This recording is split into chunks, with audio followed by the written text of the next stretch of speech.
juicio final. Hay infierno. Este es el cuarto misterio, acaso el más difícil de todos, que dice Leonardo Lesio.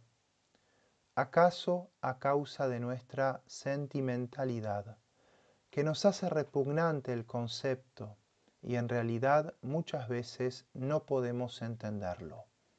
Esa es la verdad. Con decir que nuestro último fin es Dios y que con nuestro libre albedrío podemos perderlo, está dicho que hay infierno. Ese es precisamente el infierno, perder el hombre su último fin, que como vimos en la clase anterior, no tiene otro último fin. De manera que todos los últimos fines que nos ponemos en nuestra vida, salvo el verdadero, al morir se disipan todos, se hacen nada.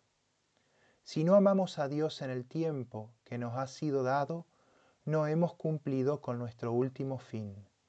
Y cuando morimos se acabó.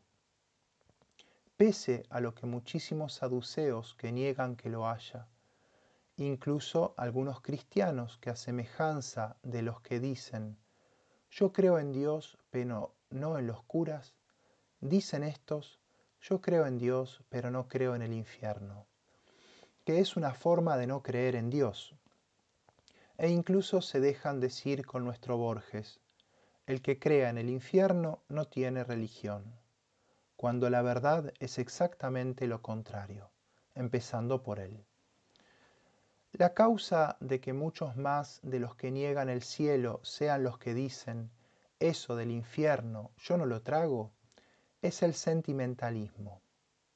Algo típico en el caso del poeta Charles Péguy, que no quería confesar ni comulgar porque decía no creer en el infierno.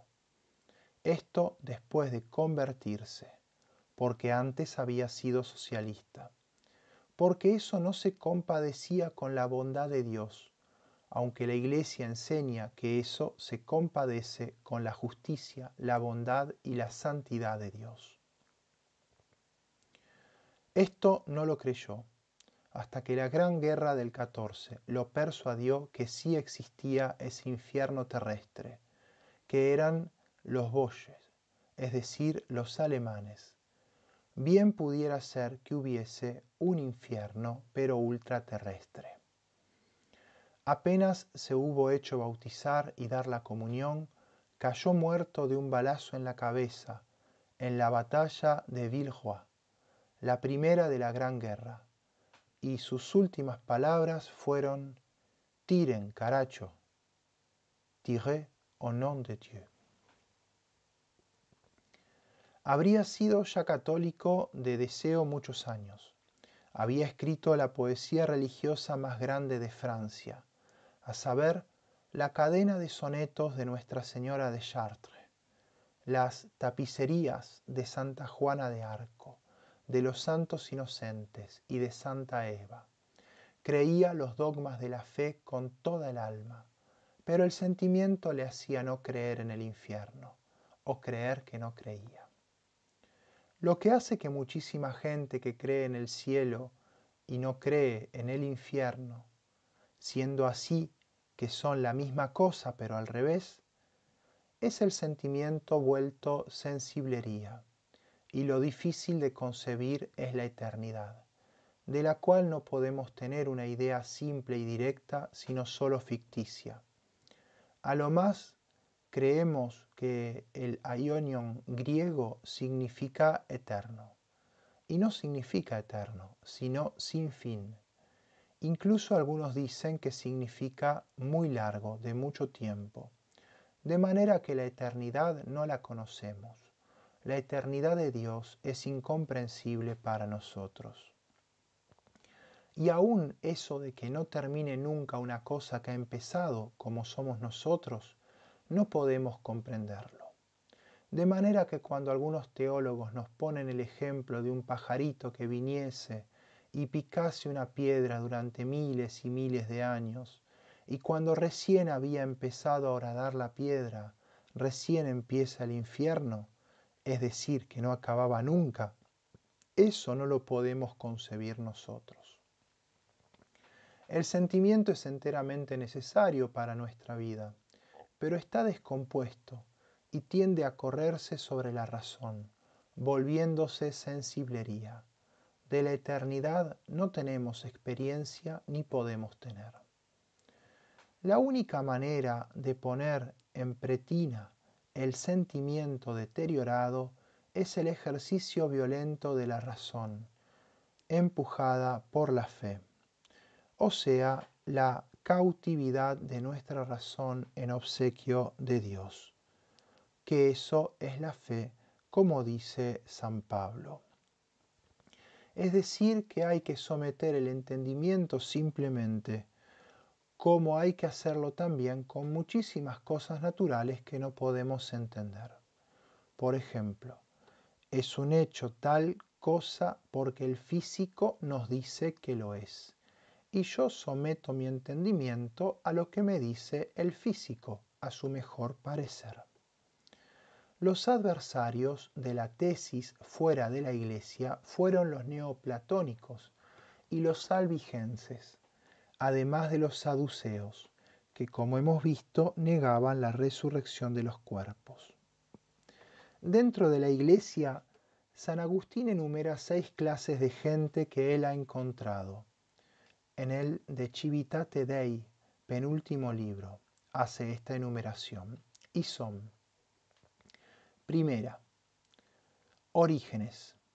La Iglesia ha condenado muchas de sus proposiciones, pero ahora los estudiosos han encontrado que lo condenado no está en Orígenes, sino que pertenece a sus seguidores, los origenistas.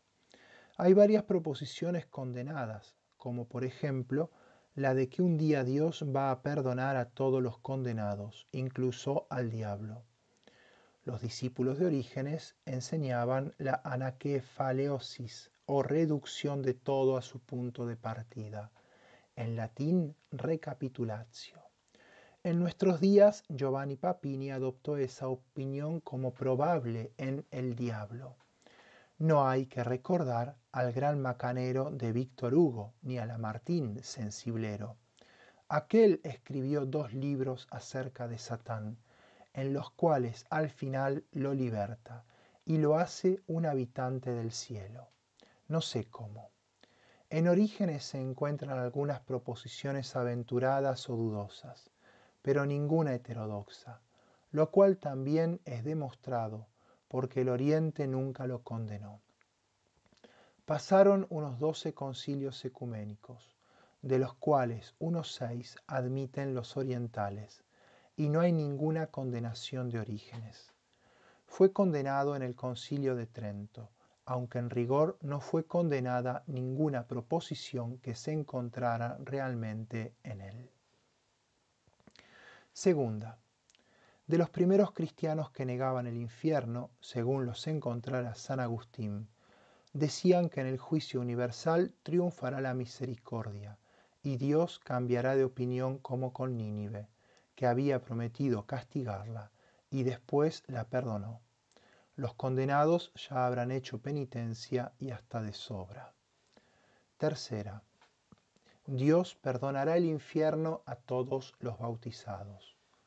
Cuarta, Dios perdonará el infierno a todos los católicos. Quinta, Dios perdonará el infierno a todos los fieles a la fe, aunque hubieran tenido vida rota. Sexta, Dios perdonará el infierno a todos los limosneros, porque Cristo dijo que en el juicio final exclamaría: venid conmigo, benditos de mi Padre, porque tuve hambre y me disteis de comer, etc. Como estos cristianos traían textos de la Escritura mal escogidos y peor entendidos, el santo, San Agustín, se pone a refutarlos largamente a través del penúltimo libro, el libro 21 del De Civitate Dei, acribillándolos con otros textos y sobre todo con la razón contundente que corre a lo largo de todo el libro. Se trata de una revelación de Dios debidamente comprobada, No podemos entrometer allí nuestras pobres preferencias y ocurrencias, mas debemos adorarla de rodillas, pues es un gran beneficio de Dios a nuestro intelecto. En particular responde con 16 siglos de anticipación a la ocurrencia de Borges en su libro Discusión, de que es injusto un castigo eterno por un delito que se comete en 10 minutos. Ni la justicia humana da castigos en proporción a la duración de la pena. A veces da una condena perpetua, por ejemplo, un homicidio cometido en 5 minutos. La duración no tiene nada que ver con este asunto. San Agustín responde a todos los adversarios que quieren, dice él, ser más buenos que Dios mismo, y que el que niegue la eternidad del infierno verá pronto que está engañado, porque se irá al infierno, puesto que negar un dogma debidamente revelado es pecado grave, y que el amontonar razones contra él como contra otro cualquier misterio solo muestra la debilidad y presunción de nuestro entendimiento. ¿De si ha sido conveniente que Dios nos revelara misterios? Pregunta Santo Tomás en la Suma. Responde que sí, que ha sido conveniente para nosotros. Es un bien cargoso, pero es un bien. Dicho esto, veamos la prueba. 14 veces menciona Cristo el fuego eterno en el Evangelio, dejando aparte por superfluo el resto del Nuevo Testamento. Muchas veces los mencionan San Pablo, San Pedro y San Juan, y el Antiguo, ya que antes de Cristo también creían en el infierno. Las 3 menciones más importantes son la parábola del rico Epulón, la sentencia de los dañados, id de aquí, malditos al fuego eterno, en la parábola del juicio final, y la tremenda exhortación a cortarse un miembro del cuerpo antes de cometer un pecado grave. Si tu mano te escandaliza, córtala y échala de ti, pues vale más entrar manco en el reino de los cielos que con las 2 manos ser echado en la gehenna del fuego. Marcos 9:42. Donde el gusano de ellos no muere y el fuego nunca se apaga. Y repite 2 veces más, haciendo alusión al pie y a un ojo, nombrando por tanto el infierno 9 veces. La Gehenna, nombre griego del infierno tomado del hebreo, era un valle cerca de Jerusalén, donde los israelitas habían quemado sus hijos en holocausto al ídolo Maloc, y después echaban la basura prendiéndole fuego. Después de esa apostasía al dios asirio, que pedía sacrificios humanos y nada menos que niños, y al que cayeron los israelitas en su idolatría, como cayeron tantas otras veces, el lugar quedó como maldito. Los que se arrepintieron temían a ese valle sobremanera, y le echaban la basura incendiándola, de manera que estaba el lugar continuamente humeando. 6 veces habla San Pablo del infierno, el cual pone la sentencia eterna entre los fundamentos del cristianismo, en la epístola a los Hebreos 6:2. ¿Cuántas veces se encuentra? En la palabra de Cristo se menciona lo irremisible. En la parábola del rico Epulón, ni una gota de agua y el fuego. En el Apocalipsis, ¿quién sabe? No sabemos, nadie sabe qué es ese fuego. Ciertamente no es nuestro fuego terrestre, que no quemaría al diablo. Tampoco es solamente la separación de Dios para siempre, que le llaman pena de daño, contraponiéndola a la pena de sentido que es el fuego. Estas penas también se dan en el purgatorio, como veremos más adelante. Es alguna cosa creada, que Cristo no halló nada mejor para denominar a que el fuego, que viene a ser en realidad una metáfora. Santo Tomás cree que pudiera ser el orden de la creación pesando sobre el condenado que se ha puesto fuera de ese orden. Pero, ¿el orden puede atormentar? Canastos, pongan a un loco o a un borracho en un escuadrón marchando en orden, e imaginen la lluvia de puñetazos, patadas, empujones y gritos que cosechará al salirse del orden.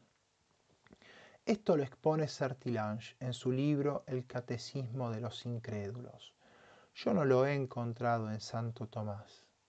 Más aceptable me parece la opinión de que es el remordimiento, como el del purgatorio sería el del arrepentimiento, porque esas dos cosas en las almas separadas tienen que tener una fuerza muchísimo mayor que en nosotros. Deben ser una especie de fuego. Esta es la tesis de Frank Duquesne, un exégeta judío. Mejor dicho, su padre fue un rabino judío convertido y su hijo es uno de los mayores exégetas que hay hoy en día. Lástima que sea un poco oscuro, un poco nimio, un poco demasiado detallista. En un libro muy importante que tiene, que se llama Lo que te espera después de tu muerte, editado por Lolé. Lo sacó del libro de Esdras, tomo cuarto, que es un apócrifo. Los libros primero y segundo de Esdras son legítimos, pero el Concilio de Trento sacó los otros dos libros diciendo que no estaban en el canon, pero los recomendó muchísimo y mandó que se imprimiesen detrás del Apocalipsis, es decir, detrás de toda la escritura. Hasta ahora se hacía así, pero últimamente ya no se editan al final de las escrituras los dos últimos libros de Esdras. Son dos libros apocalípticos, exagerados me parecen a mí en cuanto a los detalles. Así que el fuego representa un castigo adicional a la pena de daño y proveniente de ella, como hay un gozo accidental a la visión de Dios que va en aumento. ¿Hasta dónde? No sé, como la compañía de familiares o amigos, o cuando sucede en la tierra la canonización. Hasta un punto irán creciendo los goces hasta el juicio final. Adversarios. Fuera de todos los que niegan la otra vida están los saduceos y los origenistas, no Orígenes. De los argumentos que aducen contra el infierno he dicho lo necesario, pues nacen de la sensiblería. Y entonces querer refutarlos es peor que querer disputar con una mujer caprichosa. La sensiblería es un vicio o defecto mental de la voluntad. Y la otra raíz es que de la eternidad no tenemos experiencia y la del infierno nos causa terror, como decía San Agustín. Hermanos míos, yo os aterro porque estoy aterrado. Algunos, como el cardenal Newman y el teólogo español Getino, han supuesto una remisión o atenuación de la pena de los condenados.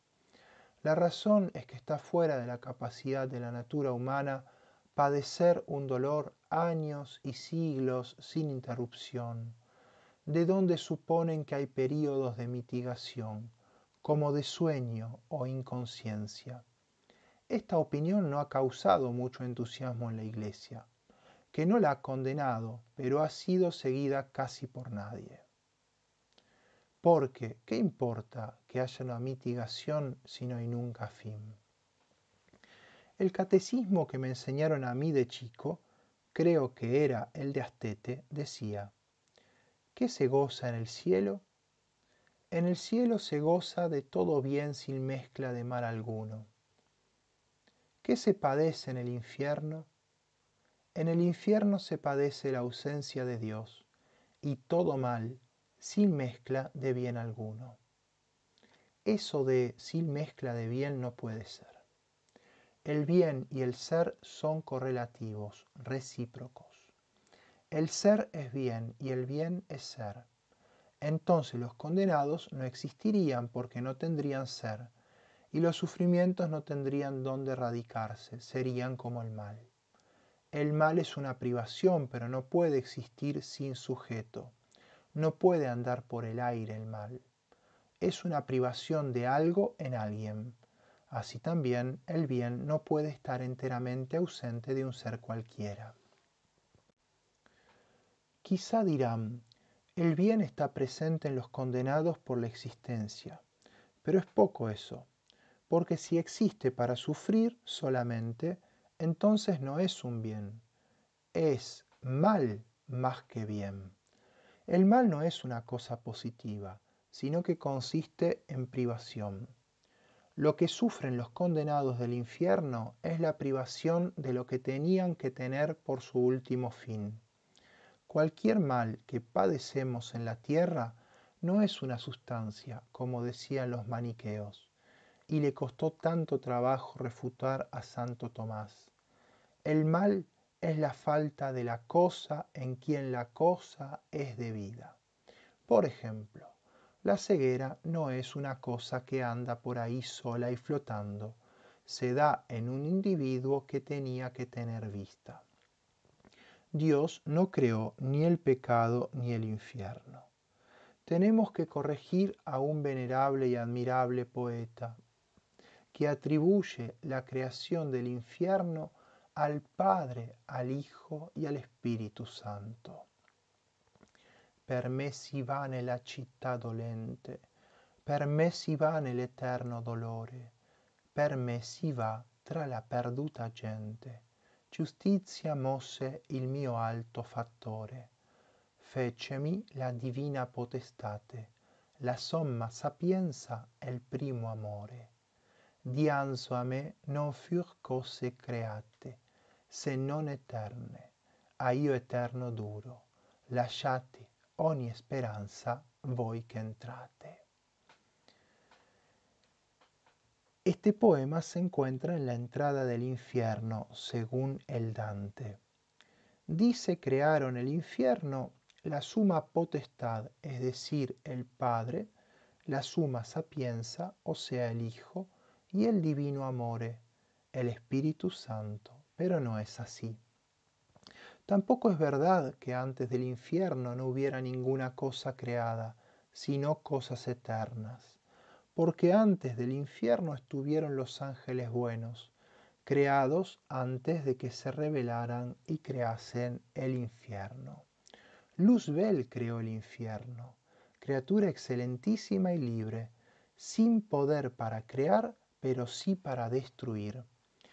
En el instante de poner su acto de desobediencia y quizá de odio a Dios, estalló una inmensa llama brotada de su propio ser, que fue el infierno, preparada para el diablo y sus ángeles, dijo Cristo, que significa proporcionada al diablo y a sus ángeles.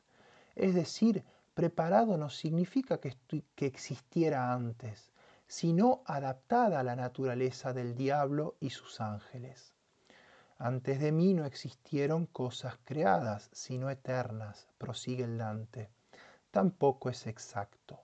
Antes del infierno existieron los ángeles, que, pecando, crearon de sí mismos el infierno, que es una destrucción, no una creación.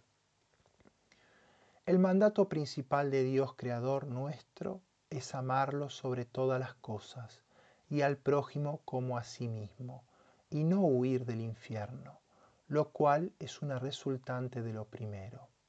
La cloaca del universo llama San Agustín al infierno, y la cloaca de la historia es el título de un libro hecho por encargo, no muy excelente pero sí pasable, de Muñoz Alonso, un filósofo español, que fue muy amigo mío, que murió hace poco tiempo.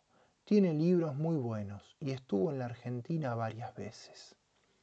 El infierno está hecho para espolearnos, a cumplir con su ley, para arrastrarnos a mantenernos con Dios.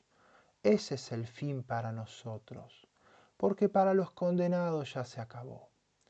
Como hizo San Ignacio en los ejercicios espirituales, no pone primero el infierno, sino 3 meditaciones sobre el pecado de los ángeles, el pecado de nuestros primeros padres y por último el pecado mortal único de un alma que se condenó por ese solo pecado, de lo cual no tenemos seguridad, pero probablemente alguno existirá, lo cual muestra lo espantoso que es el pecado.